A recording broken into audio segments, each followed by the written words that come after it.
లోకేష్ గారు ఏదో అన్నాడు నిన్న ఎర్ర బుక్ మీద మాట్లాడుతూ, మ్యాండేటర్ అలా ఎర్ర బుక్లో ఏమి రాశాను అంటే, చట్టానికి వ్యతిరేకంగా ఎవరైతే ప్రవర్తించారో వారిని యాక్షన్ తీసుకోవడం కోసం ఎర్ర బుక్ రాసుకున్నాను. దానికి ఎర్ర బుక్ ఎందుకు, ఎర్ర బుక్ ఎందుకు, పచ్చ బుక్ ఎందుకు? చట్టాన్ని అతిక్రమించిన ఎవరినైనా ఎప్పుడైనా ఏ ప్రభుత్వమైనా శిక్షించాల్సిందే కదా. దానికి ఒక చట్టం కావాలా, దానికి ఒక ఎర్ర బుక్ కావాలా? ప్రాథమికమైనటువంటి హక్కే కదా అది ప్రభుత్వానికి. చట్ట వ్యతిరేకంగా ఏమన్నా ప్రవర్తిస్తే రక్షించడానికి కావాలి ఎర్ర బుక్కో పచ్చ బుక్కో. వాళ్ళని శిక్షించడానికి ఎర్ర బుక్ ఎందుకు నాకు అర్థం కాలేదు. ఆయన ఏం చెప్పాడయ్యా, ఒక నియోజకవర్గం వెళ్ళటం, అక్కడ ఆ ఎమ్మెల్యే పేరు చెప్పటం, ఆ ఎమ్మెల్యే బట్టలు ఉడదీసి నడి బజారులో నిలబెట్టే బాధ్యతను ఈ లోకేష్ తీసుకుంటాడన్నారు. అన్నారా లేదా? అది ఎర్ర బుక్క? అది మాట్లాడాల్సిన మాట? వాటిని అట్లా మాట్లాడచ్చు ఒక రాజకీయ నాయకుడు?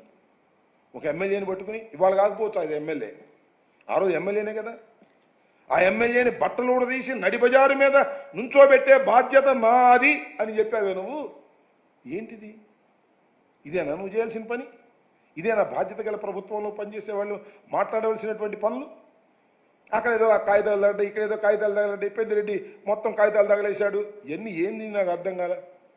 కాగితాలు తగిలితే కేసు పెట్టు, నిజమైతే. ఏ చిత్తు కాగితాలు తగలేసినా ఇక్కడ కాగితాలు తగలేశారు, ఇది దీనికి సంబంధం అని చెప్పేసి ఏదేదో పిచ్చి మాటలు, పిచ్చి రాతలు ఆంధ్రజ్యోతిలోను, ఈనాడులోను, టీవీ5లోను, ఏబిఎన్లోను రాపియటం, చెప్పియటం, ఏదో జరిగిపోతుంది, విధ్వంసం జరిగిపోతుంది రాష్ట్రంలో. ఏం మాటలు, పిచ్చి మాటలు నాకు అర్థం కాలేదు. రాష్ట్రంలో విధ్వంసం చేస్తున్నది నువ్వని మనవి చేస్తున్నా. ఏదైనా చర్య జరిగితే, ఒక క్రైమ్ జరిగితే కేసు కూడా రిజిస్టర్ చేయనటువంటి పరిస్థితి వాళ్ళ రాష్ట్రంలో ఏర్పడింది. ఇది విధ్వంసం. నేను అడుగుతానండి,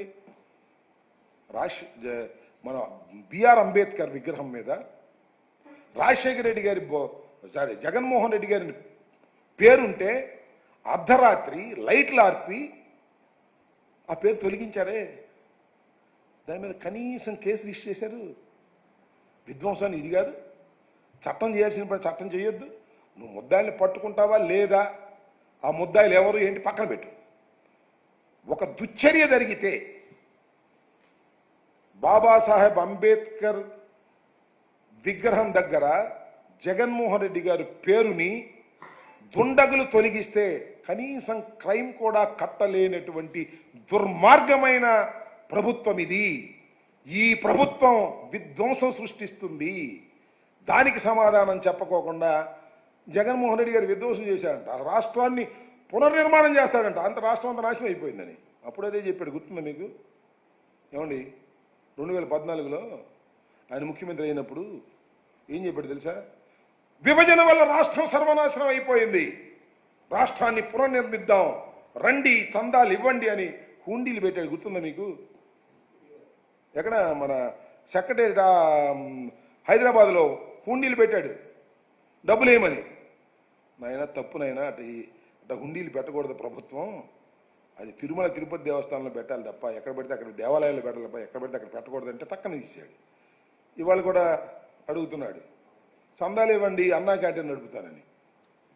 ఎవరన్నా చచ్చిపోతేనంట ఆ దినం రోజున అక్కడ చేయాలంట, ఎవరన్నా పుట్టినరోజు కంట అక్కడ పుట్టినరోజు చేయాలంట అన్నా క్యాంటీన్లో. ఏం చెప్తాం? సాగుతుంది, గెలిచారు, రాసే పత్రికలు ఉన్నాయి, చెప్పే టీవీలు ఉన్నాయి. అబద్ధాన్ని పదే పదే ప్రచారం చేస్తే ఎంతకాలం నమ్ముతారబ్బా? ఒక 3 నెలలు, 4 నెలలు, 5 నెలలు, సంవత్సరం వేసుకో. 5 సంవత్సరాలు నమ్మిస్తావా? ఇప్పుడు నమ్మించడానికి ప్రయత్నం చేశావు కదా. వరల్డ్ ఎక్స్పర్ట్స్, కెనడా వాళ్ళు, అమెరికా వాళ్ళు చెప్పారు కదా నీ బండారం అంతా. చంద్రబాబు నువ్వే తప్పు చేశావు, నీ వల్లే డయాఫ్రమ్ వాళ్ళు కొట్టుకుపోయింది అని చెప్పారు కదా స్పష్టంగా. చదువుకో, మేధావులు చదువుకోమని మనవి చేస్తున్నా, తెలుగుదేశం అభిమానులు చదువుకోమని మనవి చేస్తున్నా, రైతు సంఘాల వారిని చదువుకోమని మనవి చేస్తున్నా. మేము చెప్పింది కాదు ఇది. సో దుర్మార్గం అంతా చంద్రబాబుది. ఆ దుర్మార్గాన్ని జగన్మోహన్ రెడ్డి గారి మీద నెట్టడమే పనిగా పెట్టుకొని పరిపాలన చేస్తున్నారు. అన్నా క్యాంటీన్ వల్ల ఎన్ని ఉపయోగాలు ఉన్నాయి ఒక ఆయన చెప్తాడు. అన్నా క్యాంటీన్ వల్ల అండి ఆకలి చావులు జరిగినాయండి అప్పుడు. ఇప్పుడు ఆకలి చావులు లేవండి, అన్నా క్యాంటీన్ పెట్టిన తర్వాత ఆకలి చావులు ఆగిపోయినాయండి అని ఒక ఆయన. అన్నా క్యాంటీన్ వల్ల లాభాల గురించి చెబుతున్నారు కానీ సూపర్ 6 అమలు చేయకపోవడం వల్ల ఎంత నష్టం జరుగుతుందో రాష్ట్ర ప్రజానీకానికి దాన్ని మాత్రం ఎవ్వరు రాయరు. అన్నా క్యాంటీన్ మాత్రం గొప్పగా చెప్తారు. నిన్నేదో ఒక ఆయన పేరేంటి, ఒక ఆటో డ్రైవర్ నీ ఆటోకి ఎలక్ట్రికల్ ఇంజిన్ పెట్టేస్తా అన్నాడు. పెట్టలేదులే, ఎలక్ట్రికల్ అది కొన్నాడు. పెట్టడం కుదరదనే విషయం పాపం ఆయనకి తెలియదు అనుకుంటాను. అందుకని ఎలక్ట్రికల్ ఇంజిన్తో కూడినటువంటి ఒక ఆటోని తీసుకొచ్చి ఇచ్చారు ఇవాళ. అది మంచిదే, కొత్తలో ఇస్తారు. అట్టాగే తర్వాత సూపర్ 6 ఎగ్గొడతారు, అన్నం పెడతారు, ఎక్కడో ఒక ఆయనకి ఆటో ఇస్తారు, అది ఫ్రంట్ పేజీ ఈనాళ్ళు వేసుకుంటారు, దానివల్ల అద్భుతం అమోఘం అని ప్రచారం చేస్తారు. సూపర్ 6 అమలు కాకపోవటం వల్ల ఎంతమంది బాధపడుతున్నారు, అమ్మఒడి రాకపోక ఎంతమంది పిల్లలు బాధపడుతున్నారు, తల్లులు బాధపడుతున్నారు చెప్పండి. నిరుద్యోగ భృతి అన్నావు, ఉద్యోగాలు ఇస్తానన్నావు, దాని గురించి మాట్లాడే పరిస్థితి లేదే. 18 ఏళ్ళు నిండినటువంటి మహిళకి డబ్బులు ఇస్తా అన్నావు, అది లేదే. అన్నీ ఎగ్గొట్టేసి అన్నం పెడతా రండి తినండి అంటే సరిపోయిందా? దానికి కూడా చందాలు ఇవ్వండి. నీ పెళ్ళి అయితే ఇక్కడ చేసుకోవా, భోజనాలు పెట్టు మా అన్నా క్యాంటీన్ దగ్గర. మీ నాన్న సంవత్సరికం అయితే రావాయా, ఇక్కడ పెట్టు, భోజనం పెట్టు. ఏంది నాకు అర్థం కాల. దుర్మార్గం అంటే అలా ఉంటుంది. చందాలు ఇవ్వండి అన్నా క్యాంటీన్ నడుపుతానని. ఎవరన్నా చచ్చిపోతేనంట ఆ దినం రోజున అక్కడ చేయాలంట. ఎవరన్నా పుట్టినరోజు కంట అక్కడ పుట్టినరోజు చేయాలంట అన్నా క్యాంటీన్లో. ఏం చెప్తాం? సాగుతుంది, గెలిచారు, రాసే పత్రికలు ఉన్నాయి, చెప్పే టీవీలు ఉన్నాయి. అబద్ధాన్ని పదే పదే ప్రచారం చేస్తే ఎంతకాలం నమ్ముతారబ్బా? ఒక 3 నెలలు, 4 నెలలు, 5 నెలలు, సంవత్సరం వేసుకో. 5 సంవత్సరాలు నమ్మిస్తావా? ఇప్పుడు నమ్మించడానికి ప్రయత్నం చేశావు కదా. వరల్డ్ ఎక్స్పర్ట్స్, కెనడా వాళ్ళు, అమెరికా వాళ్ళు చెప్పారు కదా నీ బండారం అంతా. చంద్రబాబు నువ్వే తప్పు చేశావు, నీ వల్లే డయాఫ్రమ్ వాళ్ళు కొట్టుకుపోయింది అని చెప్పారు కదా స్పష్టంగా. చదువుకో, మేధావులు చదువుకోమని మనవి చేస్తున్నా, తెలుగుదేశం అభిమానులు చదువుకోమని మనవి చేస్తున్నా, రైతు సంఘాల వారిని చదువుకోమని మనవి చేస్తున్నా. మేము చెప్పింది కాదు ఇది. సో దుర్మార్గం అంతా చంద్రబాబుది. ఆ దుర్మార్గాన్ని జగన్మోహన్ రెడ్డి గారి మీద నెట్టడమే పనిగా పెట్టుకొని పరిపాలన చేస్తున్నారు. అన్నా క్యాంటీన్ వల్ల ఎన్ని ఉపయోగాలు ఉన్నాయి ఒక ఆయన చెప్తాడు. అన్నా క్యాంటీన్ వల్ల అండి ఆకలి చావులు జరిగినాయండి అప్పుడు. ఇప్పుడు ఆకలి చావులు లేవండి, అన్నా క్యాంటీన్ పెట్టిన తర్వాత ఆకలి చావులు ఆగిపోయినాయండి అని ఒక ఆయన. అన్నా క్యాంటీన్ వల్ల లాభాల గురించి చెబుతున్నారు కానీ సూపర్ 6 అమలు చేయకపోవడం వల్ల ఎంత నష్టం జరుగుతుందో రాష్ట్ర ప్రజానీకానికి దాన్ని మాత్రం ఎవ్వరు రాయరు. అన్నా క్యాంటీన్ మాత్రం గొప్పగా చెప్తారు.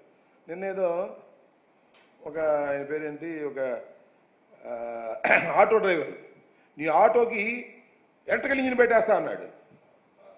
పెట్టలేదులే, ఎలక్ట్రికల్ అది కొన్నాడు. పెట్టడం కుదరదనే విషయం పాపం ఆయనకి తెలియదు అనుకుంటాను. అందుకని ఎలక్ట్రికల్ ఇంజిన్తో కూడినటువంటి ఒక ఆటోని తీసుకొచ్చి ఇచ్చారు ఇవాళ. అది మంచిదే, కొత్తలో ఇస్తారు. అట్టాగే తర్వాత సూపర్ 6 ఎగ్గొడతారు, అన్నం పెడతారు, ఎక్కడో ఒక ఆయనకి ఆటో ఇస్తారు, అది ఫ్రంట్ పేజీ ఈనాళ్ళు వేసుకుంటారు, దానివల్ల అద్భుతం అమోఘం అని ప్రచారం చేస్తారు. సూపర్ 6 అమలు కాకపోవటం వల్ల ఎంతమంది బాధపడుతున్నారు, అమ్మఒడి రాకపోక ఎంతమంది పిల్లలు బాధపడుతున్నారు, తల్లులు బాధపడుతున్నారు చెప్పండి. నిరుద్యోగ భృతి అన్నావు, ఉద్యోగాలు ఇస్తానన్నావు, దాని గురించి మాట్లాడే పరిస్థితి లేదే. 18 ఏళ్ళు నిండినటువంటి మహిళకి డబ్బులు ఇస్తా అన్నావు, అది లేదే. అన్నీ ఎగ్గొట్టేసి అన్నం పెడతా రండి తినండి అంటే సరిపోయిందా?